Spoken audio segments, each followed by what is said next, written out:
Hi, I'm Gunbreak1, and this is Midgardia's cool crowdfunding show. I'm here today with Sam Sorensen. How's it going? Not too bad. How are you? I'm pretty well.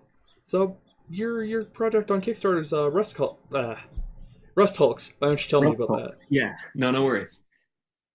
Yeah, so Rust Hulks is it's a tabletop RPG. As I imagine most of the projects you get are. It's powered by the apocalypse, so it's a hack of Apocalypse World essentially. It's being produced just by me. In theory, right now, I'm doing all of the art, all the assets, all the layout, all the writing, all the design, pretty much everything. It's a game where you play as a collection of what are basically space truckers. So you cruise around the galaxy in a big rusty tin can of a spaceship, and try to make enough money to stay afloat. Awesome. Kind of like the early episodes of Firefly, where it's Yeah, exactly. yeah, more space hauling than fighting Yeah, giant empires or whatever. exactly. Yeah. Cool. So what makes your game unique? So there are a few things. One of them is it's the level of sort of like interconnectedness between the player characters. So in many, in most games that are based in Apocalypse World, in Apocalypse World itself, or in Monster Hearts or in Night Witches, there are sort of mechanical effects between the players as opposed to something like Dungeons and Dragons where there's basically none. What makes Rust Hulks a little different is that those interconnected links, what I call chains, move in multiple dimensions. So what it means is that like there's obviously positive and negative, but there's also sort of the intensity to that. And so what it means is that those two axes move independently from each other, and so you could have, if I feel very strongly towards you, for example, right? If it's a good relationship, then I feel strongly, then we're best friends, right? We're siblings, we're something very close. But because they move independently, it means that that very strong, good relationship will transform into a very bad relationship if it goes bad. And so what it means is that you can kind of gamble on your relationships. If it goes well, all set, you just have a happy family. But if it goes badly, then gambling high means there will be worse things to come. And so it means that there's this complicated sort of matrix nexus in between the individual players that all has to be managed and dealt with and sort of weighed into any equation you deal with, like you would any other mechanical effects. And that's sort of a step up from most, compared to Hex and Apocalypse World or Strings and Monster Hearts. I mean, Strings have their own uses in other ways, but it's a level of something more depth in most games. So that's kind of one big thing. The other one is that in addition to the character playbooks, there's also the ship playbook. And while pretty much every space role playing game has a spaceship, Rust Folks operates a little differently in that your ship is not really a singular entity as much as it is a collection of individual ones, what I call rooms. But you can think of them like ship systems or component parts or something that are all kind of stuck together and then they make the ship entirely. And so what it means is that the ship is composed of many individual parts, and you can have specific mechanical effects either between the player characters in the rooms or just like status effects like it's damaged or something, or there are different sizes or different effects on each individual room. And so what it means is that there's a level of deeper customization and obviously just like mechanical choice you get in that. But also it means that on a thematic level, you kind of get the ship of Theseus question of like you can have a ship that starts in one thing and then you change out the engine and the helm increases and blah blah blah blah, and pretty soon you have a ship that has the same name and in theory has the same parts, but in reality is made of entirely separate ones, and that poses interesting thematic and sort of narrative questions to deal with. So those are kind of the two big ones. Those are kind of my two main focuses. There are lots of small details, like obviously it's in space and stuff, but those are the main ones. Well, that's pretty cool. And yeah, I like the ship of Theseus idea there. I Yeah, see you've got a bunch of lovely art of various like horribly deformed ships that have been pieced together from like 600 different random things. exactly. That's pretty cool. What inspired you to do this particular kind of project? So I don't have like a good like origin story for the game. We were playing Apocalypse World, my friends and and I want to say we had a game that involved going to the moon or some other planet or something like that. We somehow got into space travel, and so we had a savvy head and a driver, and they were trying to rig up their car to go move to space. And I was thinking like, oh, like a space Apocalypse World game would be a lot of fun, like just in like just using the raw rules from Apocalypse World. And then I watched Alien again for the first time in years. Was thinking about that and was playing FTL or something. Like it was sort of just a confluence of like a bunch of related media, all kind of got me thinking there wasn't like any great eureka moment. More as like, oh, this could be interesting. Like, oh, you could add in this thing and this thing and this thing, and like sort of it sort of just pushed me there towards what is now Rust Hulks over the course of months, basically. That's how it goes a lot of the time. Yeah. I really like your art, by the way. It fits the style Oh, very boy. well. Uh, what's your favorite playbook from it? My favorite playbook. Yeah. Whoa. So I always lean towards sort of like faces and faced characters in most RPGs I play. So I'm a big fan of the Envoy, obviously. Um, but so as a player, it's probably the Envoy. From a design perspective, the Junker might be the most interesting, since it's kind of the one that is the Junker and the Smoker are both probably the most like out there, in that both of them rely more heavily on like breaking and putting together. The Smoker has what's called the Smoker's Kit, and which lets them like customize and tweak around guns and weaponry, which means that you can sort of have like a weapon that starts in one thing and then ends up entirely different.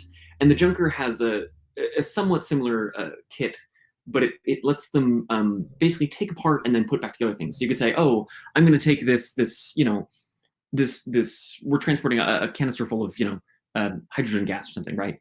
And I could take that apart and then using that and other pieces from other stuff, make it into something else entirely new, which lends a sort of transience to everything, which I really like. I mean, the ship is kind of already like that, and some other things in the game are along those lines. But it's fun to take things apart and put them back together again on a mechanical level and a thematic one. It's probably one of those two, or the Envoy. I don't know. I feel like I should just say I love all of them equally. No, that's perfectly fine. So I know that one of the major focuses of this game seems to be customization and stuff. So why Yeah. Powered by the Apocalypse as opposed to like an OSR rule set or something like that? Yeah. So it's partially because I wanted to like combat is a part of the game for sure. And Apocalypse World has more in-depth rules for combat, and I've tried to boil and strip those down. Because one of the things that is sort of weird about this game is that there is a heavy emphasis on like stuff, right? You have the ship, you have your items, you have your gear, you have your cargo and things, but that doesn't necessarily translate into a combat setting, or even like a particularly like mechanically engaged. Like the game is not meant to feel simulation-y, or simulationist in the GNS sense is the wrong term, but it's not meant to feel like super, like it's meant to feel narratively gritty, but not mechanically gritty, if that makes sense. Yeah. Of you should feel like you're running out of materials and running out of supplies. But I really like, it could work in like a super crunchy, like I can imagine making this a GURPS hack in theory. But I like the focus is on the tension, and so I like having a more high level narrative system that places that sort of on the forefront. And while this is a little grittier mechanically than many Apocalypse World hacks, it's not like so far there. And so the customization is meant more as a means um of where the mechanics lie in this game, right? In the stuff, less than it is like a strong focus on saying like you can custom tool your character to every possible detail. I don't know if that made a ton of sense, but I hope it did. A little bit. So it's more the customization is more thematic than necessarily putting a 4x scope on your gun and then like lightening the Right, barrel and exactly. adding a vertical foregrip. Exactly. It's meant to evoke the feeling of everything in this game is made of more parts, and you should be examining those parts, less than it is, custom tooling your character loadout or whatever. Legit. As much as I do love customizing guns like that, Right, yeah. tabletop games is rarely the place for that. Yeah, just Unfortunately. I find it just slows things down more than anything else. Although I do Yeah. love, I don't know, I run a real gritty D&D game, so I can't talk too much, but I've run a lot of weird 5e hacks, some of which have a lot of yeah. intensive gun customization kind of stuff. So yeah, Wow. sometimes it works, Yeah. sometimes not so much. Yeah. So how did you get into tabletop gaming? Oh, let's think. I was in 5th grade, and we got the club sign up sheet. And one of the clubs was the Dungeons and Dragons Club. And so I signed up for that, and I played, I think, 4 games with my art teacher as the dungeon master before that fell apart. And I sort of the next several years sort of fell off and on. And I really sort of returned in seriousness sort of midway through high school. Actually playing Shadowrun, I had a friend at a summer camp who taught me how to play Shadowrun 4th, which was kind of a mistake in retrospect. But from, what was that, 5 or 6 years ago in high school is when I sort of came back to it with seriousness. And I've basically been running Shadowrun and D&D and Apocalypse World and other odds and ends, bits and bobs since then, to varying levels. Since I got to college, it's been a more sort of elevated seriousness again. But yeah, basically 5th grade D&D club with my art teacher, and then eventually I got into it myself after several false starts. Cool. I've never heard, or I've never had the chance to play Shadowrun, but I hear 4th is questionable. Yeah, Shadowrun is I love Shadowrun dearly, right? It has a special place in my heart, but it's there's just a lot to that game, right? You pick up the manual and it's 500 plus pages, and it's just there's a lot of tables and a lot of stats and a lot of numbers, and there's just a lot in that game. Yeah, I've heard many tales of the infamous DM problem of where you're trying to run like combat in 3 separate areas, like got Yep. physical fighting and then net Yep. hacking stuff and then astral. Yeah, Yeah. the sort of thing that's really cool when it works, and not so much the rest of the time. Yeah. So, anything else you want to bring up while we're here? I don't know. You should back my game on Kickstarter, basically. I mean, I don't know. I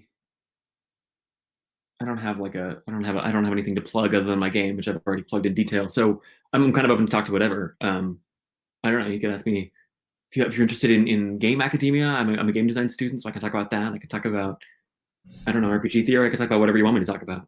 You can just ask me how my day is. How's your day been? It's been not too bad. I slept in. It was nice. It's been super nice outside, so I went for a walk. It's nice. A good day. It's a little windy here. Yeah. Tell me some game academia stuff. I've got a couple of friends who study. One studies archeo gaming. That's about it. Yeah. So I mean, game design's in a strange place right now because the closest comparison is film, right? And film really took off in the kind of early 20th century and sort of reached prominence in the mainstream by the 20s, and then had really sort of hit every, there's a movie theater in every town by the 40s. And film academia sort of moved along those lines ish. There's always a delay in academia, but you think about, people or movies, like Francis Ford Coppola's stuff, right? He went to film school. He and George Lucas both went to film school, right? And so by the 60s and 70s, there was sort of a rise in a bunch of younger directors who weren't teaching based on hard experience and silent movies like they were 20 years before, but from film school. And game design is sort of doing that right now, in that prior to 2000, right? It was physically impossible to go to school to become a game designer, right? You were a programmer or an artist or an architect or a film major or something, and you somehow got into games through some convoluted long backstory, right? And then around 2005-ish, when USC and RIT, my school, and several other places started putting together game design departments, or actually more recent than that. But anyway, basically through the 2000s, game design programs started appearing. And then, over the past decade or so, there have been an increasing number of people entering the game industry who have degrees. And usually what those degrees teach you is just here's programming go for game design, right? But the notion of the academia of games, the academy as a concept, hasn't necessarily fully emerged yet. And so a lot of the game academic discussion happens in forums and on YouTube essays and random crap. And there's no journals. There's no, I mean, there are a few, but they're just starting out and they're new and they're unreliable. And it also gets into the snarly question of prominent designers. And this is obviously in the table space, right? If you look at the really famous tabletop designers and the really influential ones, and they didn't go to school for that, right? They went to school for creative writing, and they went to school for industrial engineering, and they went to school for technical writing. They went to school for all kinds of crap, and they ended up as designers. And so there's this question of do we acknowledge that, and how do we build that into the academy as an institution, right? How does the academy interact with the industry, interact with the actual marketplace? And games, sort of just due to the rise of digitization, have sort of, especially digital video games, have really sort of like shot ahead in some of those categories and not in other ones. And so there's this unusual disconnect where what you study in games, like there's a lack of game theory in academia, in the academy, which makes it complicated to study. Um, Sorry, that was a really long-winded answer. I followed about half of that. Yeah.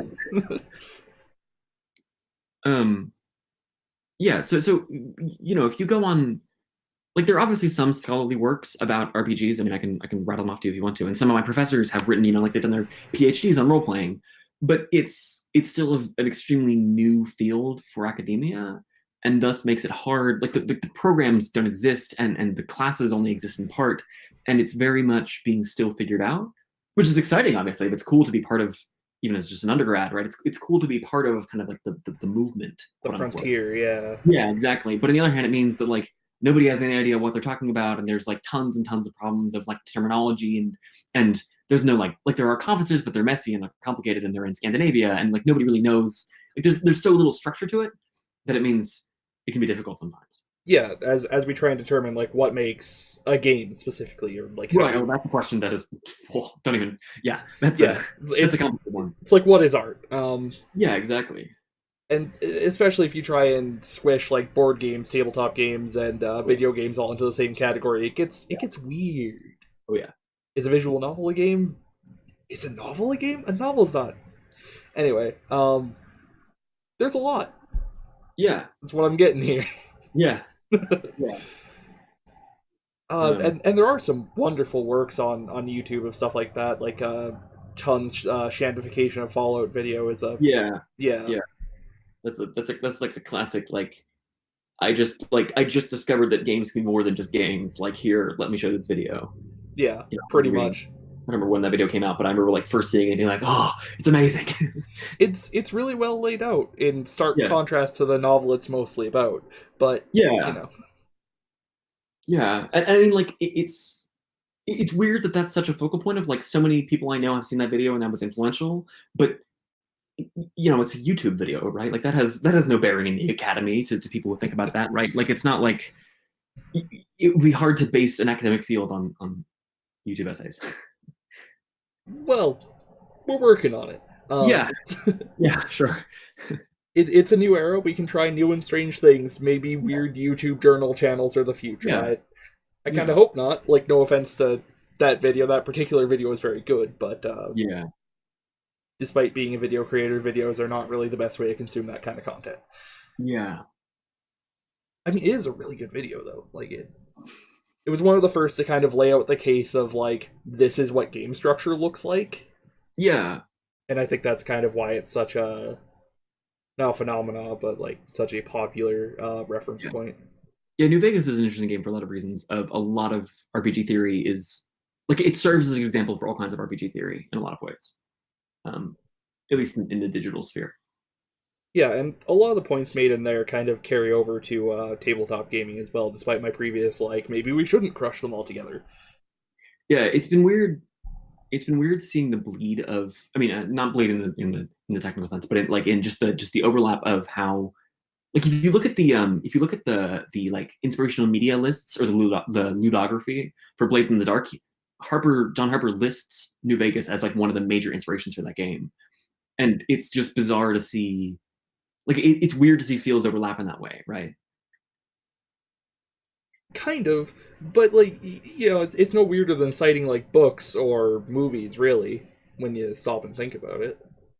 Yeah, except that like the like you mentioned, like, if you look at the Blades in the Dark one, if I'm remembering Blades in the Dark right, he mentions Bloodborne, he mentions Dishonored, and while there are some mechanical similarities to those in Blades in the Dark, like they're mostly there because the settings and themes are very similar, right? Right. um but New Vegas is on there because Blades in the Dark is vaguely post-apocalyptic, but really it's there because Vegas's faction system, I think, was a lot of the inspiration for Blades in the Darks, right? And so seeing systems be transferred from one setting to another, I find super interesting, and it's a I don't know, it's something that I haven't seen a lot of, but would love to see more of and see how that can interact.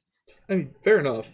It does have a proud tradition going either way. The original Fallout was based kind of roughly ish on GURPS, Yeah, so yeah, it all kind of comes full circle eventually, right? Yeah. It is weird to think about how GURPS indirectly inspired Blades in the Dark. Although I guess players of both games would refute that. Yeah, I hadn't actually thought that step of it through, but that's Yeah.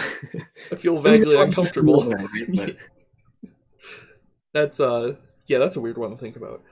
Um, and then yeah, like there's a lot of back and forth. The two are not really the same, but still fairly similar. yeah. Really makes you think. What other questions do you have? We kind of blew through my entire list in about 10 Oh, I'm minutes. sorry. Should we go back and talk in more detail about them? Well, that's all good, man. If there's anything else you want to highlight, like yeah, go for it. I don't know. You get to draw your ship. That's one of the fun parts that people seem to have missed, unfortunately, which is probably my fault. But it's like you draw your ship out together as a group, and then as you play the game again, sort of following the ship of Theseus idea. Like if your room gets destroyed, you change its drawing a little bit. If it gets repaired, you change its drawing. If it increases in size, you change its drawing. As you get upgrades and bits and bobs, you change its drawing. Which I basically just stole from the Quiet Year, except it's a spaceship instead of a town. But I really, same thing. yeah, I mean, I really like I love having a finished product. You can say like, oh, that we got when we ran into people off Mars, and that was the one where the pirates near the belt dealt with us. Like it's cool having an artifact that then you can like take a picture of and show off to your friends or remember for a while. Or like frame at the end of the campaign. Yeah, or, like, exactly. Or it would be an erased. It's always messy. Yeah. I mean, the eraser is part of the thematic effect, right? Yeah, exactly. The borders of it blur over time, and Exactly. memories of things that used to be there. Yeah, and I mean, that's one of the things where like I always tell people like, oh, that game's so interesting. I'm like, and you get to draw a spaceship. People are always like, oh, I get to draw a spaceship. Like, for whatever reason, it gets people very excited. Yeah, games that integrate drawing as a component are interesting. I'm terrible at drawing, but that's okay. Yeah, that's part of the fun. Yeah, played the board game Mangaka a couple times, where you have to draw more panels of manga in smaller amounts of time, and it gives you like cards for this is the new trend this month. You have to work it into your thing. Wow, It's incredible. It's brutal. Yeah, It's like 8 panels in a minute or something like that by the end. what's that game? Jackson Tegu's game or his two games. They have rhyming. They're like rhyming. Oh, it's Sword Loser and Tool User. That's what it was. That was the other one that really got me thinking about this. Is those two games where you one of them is you play as like a young swordsman, and the other one you play as a goblin, and you basically like draw tools or swords depending on the game, and then tell stories based on them. And so it means that when you're not listening to the story, you're busy drawing your sword, trying to edit it, which I loved. I played a like a variant of it or something that one of my friends had, and it was so much fun, and it just got me thinking about like that kind of passive activity in RPG of having something to do even when you're not like on stage. You know what I mean? Yeah. As opposed to just like dicking around on your phone or whatever. Yeah, there's certainly a flaw with a lot of games. You just kind of sit there and go, "Man, I hope this guy finishes his turn in the next half hour." Yeah. Yeah. I'll have to check those out. That sounds pretty cool. I don't know if the full versions are out yet. I know they were part of Zine Quest on Kickstarter a few months ago. Right, yeah, I did 1 or 2 videos about that. Yeah. Back before I started actually interviewing people, when I realized interviewing people was way better than just like, hey, here's some things you could back on Kickstarter. Yeah. Yeah, well, I think I'm out of topics. Okay, great. Is this like enough content for your videos? I don't know exactly. Yeah, absolutely. Okay. Yeah, that was great. For all you viewers watching this, you should back Ross Talks. I want your money. There's a link down there. Oh, fantastic. Yeah. Thank you for your time. And have a good night, everybody. Yeah.